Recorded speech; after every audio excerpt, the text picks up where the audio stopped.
Opa, tudo bem? Eu sou o Luiz Camargo e seja muito bem-vindo. Depois de anos recebendo denúncias dos abusos perpetrados pelo ministro Alexandre de Moraes, a Comissão Interamericana de Direitos Humanos, entidade vinculada à OEA, finalmente resolveu enviar uma comitiva para o Brasil com o objetivo de investigar questões relacionadas à liberdade de expressão no país. O relator especial para a liberdade de expressão, o advogado colombiano Pedro Vaca, que parece uma mistura de Kaká com Jean Willis, primeiro se reuniu no STF com os ministros Alexandre de Moraes e Luiz Roberto Barroso. Depois se reuniu com parlamentares da oposição e com alguns alvos de inquéritos conduzidos pelo STF, incluindo os advogados de Felipe Martins e de Daniel Silveira. Como você já deve saber, na sexta-feira, 2 dias antes da visita da comissão, Alexandre de Moraes determinou o desbloqueio das contas de redes sociais do Monark, do Luciano Hang, do Guilherme Fiuza, do Bernardo Kister e várias outras que estavam bloqueadas há anos por ele. No sábado, o Rumble, que desde 2023 foi obrigado a encerrar as operações no Brasil, também foi reativado. E para completar, a revista Veja trouxe à tona a possibilidade da prisão de Alexandre de Moraes nos Estados Unidos. Segundo a publicação, foram interlocutores do governo Lula que fizeram esse alerta ao ministro. Um auxiliar, inclusive, teria afirmado o seguinte, abre aspas, qualquer juiz federal pode mandá-lo prender se ele pisar lá. Eles querem se vingar do Alexandre, fecha aspas. Ou seja, Elon Musk não estava blefando quando publicou que um dia Alexandre de Moraes iria parar atrás das grades. Hoje o ministro deve ter consciência que ter avançado sobre Elon Musk foi um erro que pode custar sua cabeça de ovo. Pessoal, já vai mandando aquele like esperto no vídeo. Deixa também um comentário qualquer, nem que seja só um alô mesmo, pois isso faz com que a plataforma entregue o vídeo para mais pessoas. Aproveita também e confere se você continua inscrito no canal. Aciona o sininho das notificações e, se for novo por aqui, me dê essa moral e se inscreva no canal. Feito? Então vamos lá. Bom, por outro lado, o governo Lula segue sua toada de autoextermínio. Você vai no supermercado aí em Salvador e você desconfia que tal produto está caro, você não compra. Ora, se todo mundo tiver essa consciência e não comprar aquilo que ele acha que está caro, quem está vendendo vai ter que baixar para vender, porque senão vai estragar. Depois de mais essa fala desastrosa do Pinguço, as expectativas para um processo de impeachment aumentaram dentro do Congresso. Além dos 36 parlamentares de 5 siglas que compõem a base governista terem assinado o pedido de impeachment, que já conta com mais de 100 assinaturas, Paulinho da Força, tradicional aliado de Lula e do PT, também anunciou que está desembarcando do governo. Companheiro, assim não tem como te defender. Se não tem como resolver os problemas do Brasil, por que você virou presidente? E olha que por muitas vezes estive ao seu lado. Inclusive, o Solidariedade foi o primeiro partido a te apoiar na última eleição. E agora, você está virando as costas para o povo brasileiro? Vamos ver na prática como o povo brasileiro está sofrendo. A caristia voltou. Lembra na última eleição que o Lula disse que nós íamos comer picanha todos os dias? Dá uma olhada no preço dessa picanha aí e vê se dá para comer pelo menos uma vez por mês. Olha o preço do café. Olha a situação, não dá nem para tomar mais um cafezinho. Ô Lula, nem café a gente pode tomar mais? Eu não quero mais nem falar aqui do preço do arroz, do feijão, da gasolina. Ô Lula, presidente é você, não dá para pôr a culpa no povo. O povo não é bobo, você que pensa que o povo é bobo. As pessoas estão percebendo, a culpa da inflação é do presidente da República, você que foi eleito.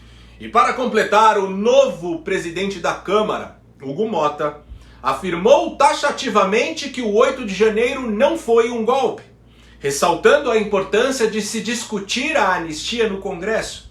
Esta declaração já está sendo considerada uma afronta ao governo e ao ministro Alexandre de Moraes. Sobre o 8 de janeiro, anistia às pessoas do 8 de janeiro. Olha, primeiro o que aconteceu não pode ser admitido que aconteça novamente. Foi uma agressão às instituições. Uma agressão inimaginável. Acho que ninguém imaginava que aquilo pudesse acontecer. Agora, querer dizer que foi um golpe Golpe tem que ter um líder, golpe tem que ter uma pessoa estimulando, tem que ter apoio de outras instituições interessadas, como as Forças Armadas. Não teve isso.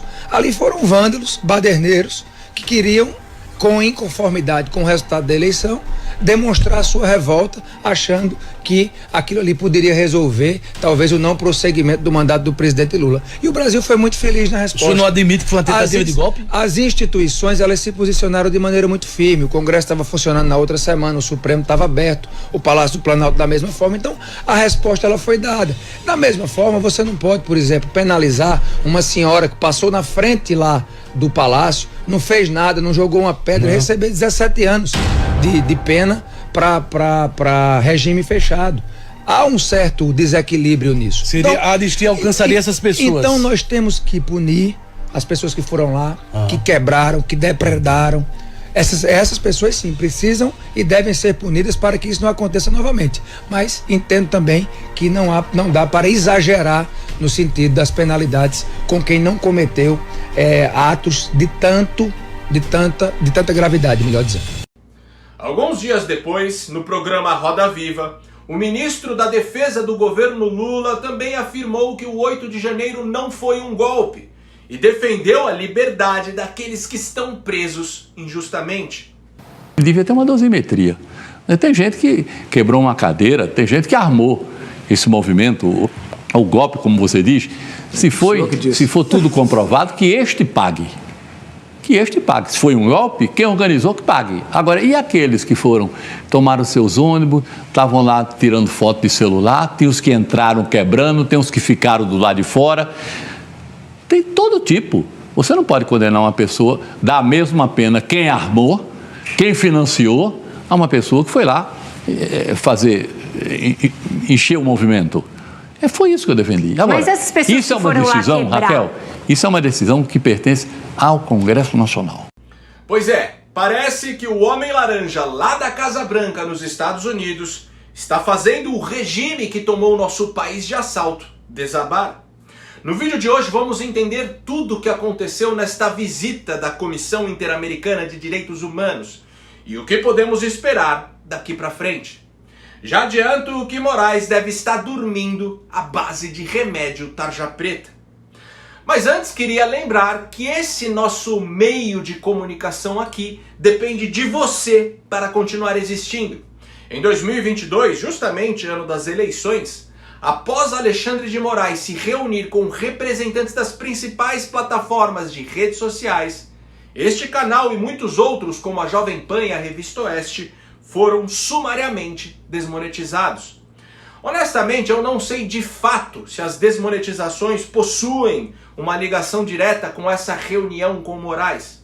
Mesmo porque, na época, sem muitas explicações, recebi apenas um e-mail da plataforma alegando que a desmonetização ocorreu porque promovo conteúdo nocivo. O fato é que desde então, mesmo sem ganhar um centavo da plataforma, eu não parei de fazer conteúdo. Espero que um dia a monetização deste canal possa voltar, assim como voltou a da Jovem Pan e da Revista Oeste. Mas enquanto isso não acontecer, se você acha meu trabalho importante, se você gostaria de mais conteúdo semanal aqui, considere ajudar a manter esse canal em plena atividade, se tornando um patrocinador. Você pode fazer isso de duas maneiras: contribuindo com qualquer valor através do nosso Apoia-se, o link está aqui na descrição do vídeo e também fixado no primeiro comentário, ou você pode contribuir através do Pix. Minha chave Pix é o e-mail luiscamargopix@yahoo.com. Luiz Camargo Pix tudo junto, luiz com z, @yahoo.com. É só .com, não tem BR. Se desejar, dê um pause aí no vídeo para fazer a sua contribuição, que eu ficarei imensamente grato. Afinal, agora eu só posso contar com você. Recado dado, então vamos ao que interessa. Há muito tempo, a Comissão Interamericana de Direitos Humanos vem recebendo denúncias acerca dos abusos da Suprema Corte brasileira. Um dos principais entraves é que os integrantes da organização estavam sob a influência do governo Biden, e o seu principal financiador é os Estados Unidos. Com a eleição de Donald Trump e sob o risco de perder o financiamento, como aconteceu com a Comissão de Direitos Humanos da ONU e com a OMS, a comissão da OEA precisa mostrar trabalho. O único problema é que a maioria de seus integrantes, o que inclui o relator especial para a liberdade de expressão, Pedro Vaca, foram indicados durante a gestão Biden. E a organização ainda não passou pela reestruturação sob o atual governo. Vale ressaltar que, segundo informações, os membros do STF têm um bom relacionamento com alguns integrantes da comissão. Assim, não me surpreenderia se Moraes tivesse solicitado o desbloqueio de diversas contas a pedido de alguém da organização.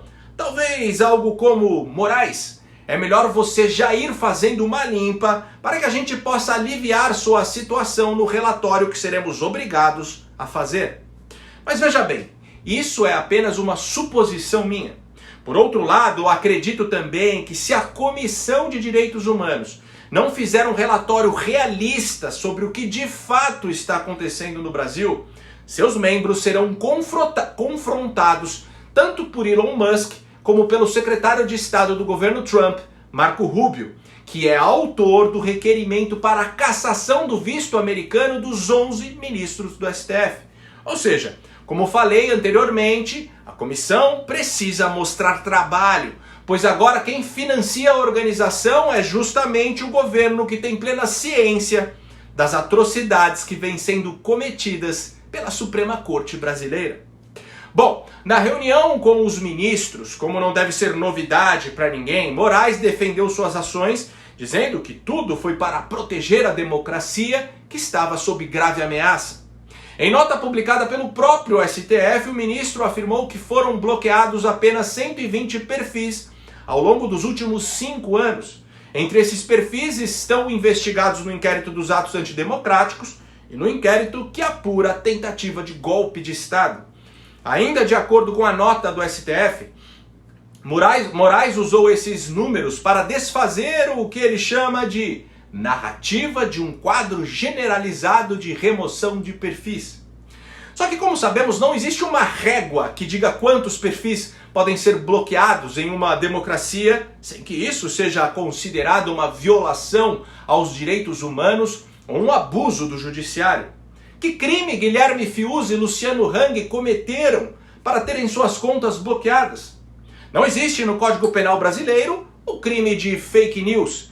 E mesmo que eles tivessem cometido um crime, que não é o caso, eles não possuem foro privilegiado para que isso seja tratado na Suprema Corte. Bom, mas é claro que o ministro da cabeça de ovo não contou ao relator da OEA que prendeu Felipe Martins ilegalmente, sem denúncia, por 6 meses, utilizando como fundamento uma informação fraudada. É claro que ele não contou que mandou seus capangas da PF fazerem busca e apreensão na casa de empresários por conta de falas privadas em grupo de WhatsApp. É claro que ele não contou que inventou um grupo econômico inexistente entre o X e a Starlink para bloquear 30 milhões da empresa e assim forçar Elon Musk a obedecer suas ordens ilegais. E é claro que ele não contou que desde 2019 vem censurando pessoas nas redes sociais por conteúdos e discursos que não são ilícitos nem criminosos, violando a Constituição brasileira, que proíbe censura prévia. A triste verdade é que a censura que o regime que está vigente no país instalou não foi vista nem nos períodos de chumbo do regime militar. De fato, naquela época, censuraram a imprensa, censuraram vários jornais como o Estadão e a Folha, mas o governo censurava somente pequenos trechos das matérias. Mais de 90% do conteúdo do jornal era publicado. É como se hoje um ministro da Suprema Corte mandasse o Alan dos Santos retirar apenas um trecho do seu vídeo, ou apagasse apenas um post ou outro de suas redes sociais. Só que não é isso que está acontecendo. Estão fechando os próprios veículos de comunicação. Pense no que aconteceu com o Terça Livre, um veículo de imprensa que foi obrigado a encerrar suas operações. Mesmo quando bloqueiam o perfil de algum influenciador em uma rede social por conta de suas opiniões, é exatamente isso que estão fazendo, fechando um veículo de comunicação. Se a censura praticada no regime militar é repelida até hoje, imagine se na época os generais proibissem o Estadão e a Folha de existirem. Imagine se ao invés de censurar determinado programa de TV, fechassem a emissora. Imagine se os generais sequestrassem o dinheiro dos anúncios e assinaturas dos veículos de imprensa. A mensagem que se passa é mais ou menos assim: se você não concordar com determinadas posições e suas opiniões ultrapassarem os limites que nós julgamos perigosos, você também perderá o seu sustento. Então, tenha muito cuidado. Percebe o quão grave é o que está acontecendo no Brasil? A censura tende a mediocrizar o debate público. Isto não ocorre apenas por banir determinadas pessoas desse debate, mas por incutir o medo nas demais. Mas enfim, enquanto Moraes tentou encobrir seus abusos para o relator da Comissão Interamericana de Direitos Humanos, tentando vender a narrativa fajuta de que tudo que ele fez foi em defesa da democracia e das instituições, por outro lado, na reunião com os parlamentares de oposição e com os advogados dos perseguidos, a coisa foi bem diferente. E eu posso te dizer agora que nós, depois de passarmos 1h30 conversando com ele, eu tenho certeza que ele finalmente entendeu a gravidade da situação aqui no Brasil.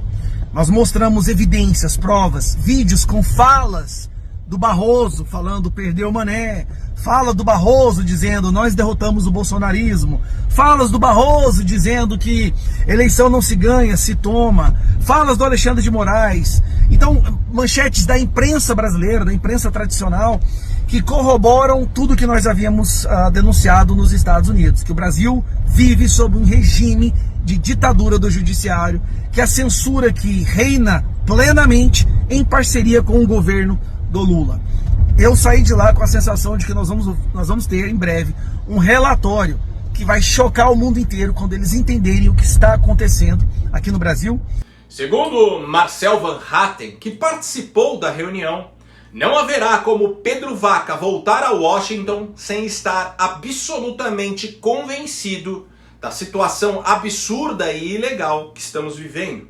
Em entrevista ao Oeste Sem Filtro, Van Hatten também afirmou que foi bom o encontro ter acontecido depois do encontro no STF, pois assim deu para desmentir os ministros. Agora, eles terem ouvido ontem o STF também nos deu a oportunidade de rebater mentiras, inclusive aquela contada de que, entre aspas, né, apenas 120 brasileiros teriam sido censurados. Primeiro porque mais de 200 contas foram derrubadas pelo X só no ano passado, são informações da própria empresa. Segundo, porque um brasileiro censurado é o suficiente. Quantos precisam ser censurados para que a censura seja reconhecida como um abuso? E terceiro, porque nós sabemos que não é apenas o número de contas de rede social bloqueadas que importa.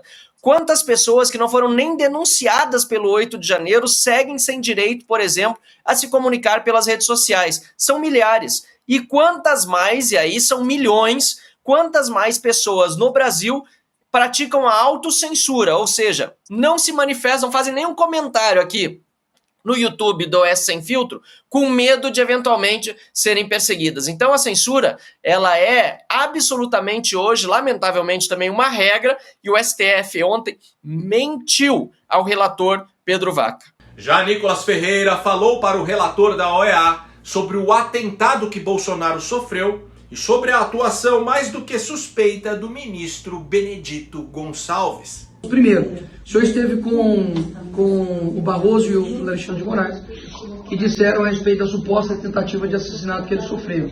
Só existe uma pessoa nesse Brasil que de fato sofreu uma tentativa de assassinato, que é Jair Bolsonaro, e que inclusive é um ex-filiado do PSOL, tem que deixar isso bastante claro.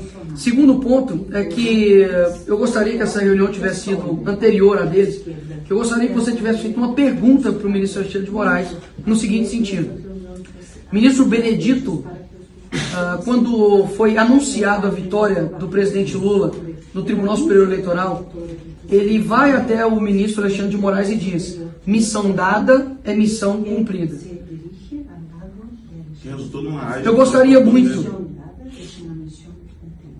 muito que alguém, pode ser até o mesmo próprio Benedito, ou o próprio ministro Alexandre de Moraes, ele dê a resposta do que isso significa.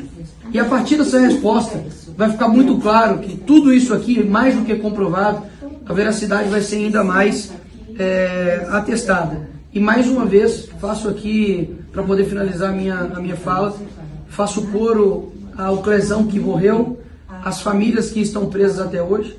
Tenho contato, por exemplo, com uma esposa chamada Norda, que tem o seu esposo preso, tem um filho de 8 anos, ela está grávida agora nesse momento, e que, enfim, está dependendo muito de pessoas como o senhor para poder ter a coragem, que eu vejo que falta em muitos homens na vida pública, para poder falar a verdade e expor ao mundo. Espero que o seu relatório não seja para lá ou para cá, mas ele seja verdadeiro, porque a verdade eu espero que ela prevaleça sobre esse cenário aqui. Obrigado, Pedro Vaca, e que o Senhor te abençoe. A família do Clezão também foi ouvida. Mi padre foi morto, preso injustamente e torturado em uma cadeia. Mi padre não é criminoso. Mi padre é um homem íntegro, bondoso e exemplo de brasileiro. Eles não merecem, minha família não merece isso. Estamos torturados até hoje. E não é fácil viver isto em Brasil. Por favor, nos ajude. Por favor. Bom, tudo começou em 2017. Na ocasião, o ministro do STF, Teori Zavascki, relator da Lava Jato, morreu em um misterioso acidente aéreo às vésperas de homologar a delação que prometia trazer provas documentais contra Lula e Dilma. Diante disso, o então presidente Michel Temer precisava indicar alguém em seu lugar. Aqui temos o exato momento em que o capiroto sussurrou no ouvido de Temer que ele deveria indicar o advogado Alexandre de Moraes.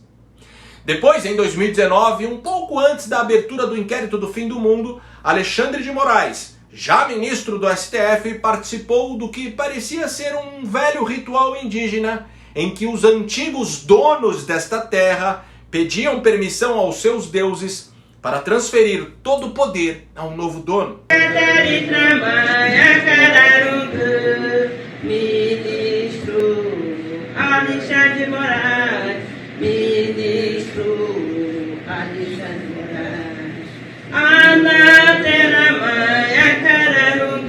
O pior é que Moraes acreditou. A partir disso, a coisa começou a desandar. No Brasil, todo o poder deixou de emanar do povo e passou a emanar do ovo. Brincadeiras à parte, o regime está sendo exposto para o mundo. Primeiro tivemos o escândalo da USAID e agora essa visita da Comissão Interamericana de Direitos Humanos, que resultará em um relatório expondo as violações à liberdade de expressão que estão sendo cometidas no Brasil. Ou seja, aquele momento onde o sistema precisará se voltar contra si próprio para se autoproteger, está mais próximo do que nunca. O cerco se fecha cada vez mais contra Alexandre de Moraes. Ele próprio deve ter consciência que seus atos não passarão incólume. Afinal, como o ministro vai explicar para instâncias internacionais de justiça sua atuação em processos onde ele é a vítima, o acusador, o investigador e o juiz? Como ele vai explicar anomalias jurídicas como o flagrante perpétuo ou crime de opinião? Como Moraes vai explicar que deputados que são invioláveis civil e penalmente por quaisquer de suas opiniões, palavras e votos foram caçados e presos por externarem desconfianças com relação ao processo eleitoral ou por criticarem com mais contundência ministros da Suprema Corte? Como ele vai explicar que, além do ex-presidente, o líder da oposição no Congresso brasileiro também teve seu passaporte apreendido? Como o ministro da cabeça de ovo vai explicar que no país onde traficantes internacionais perigosos não ficam nem 10 anos presos, cidadãos comuns, sem antecedentes criminais, estão sendo condenados a 17 anos de cadeia por protestarem contra o resultado eleitoral?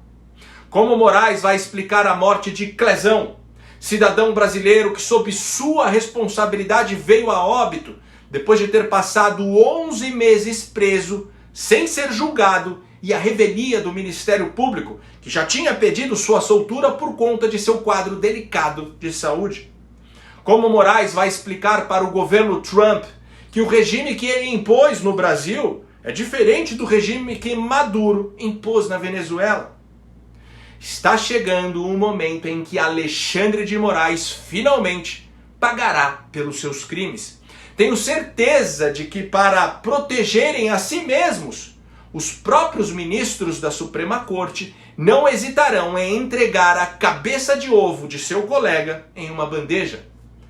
Este será um dia de celebração, onde o país literalmente vai parar para festejar. Se você gostou desse vídeo e acha esse tipo de conteúdo importante, considere de verdade ajudar a manter esse canal em plena atividade. Pode ser com qualquer valor. Minha chave Pix é o e-mail luiscamargopix@yahoo.com. Luiz Camargo Pix tudo junto, luiscomz@yahoo.com. Não tem BR. Ou se preferir, o link do nosso Apoia-se está aqui na descrição do vídeo. No mais, curte e compartilha ao máximo esse vídeo. Deixa aqui seu comentário para ajudar no engajamento. E me siga em todas as redes sociais, @LuizCamargoVlog. Então até o próximo vídeo. Valeu!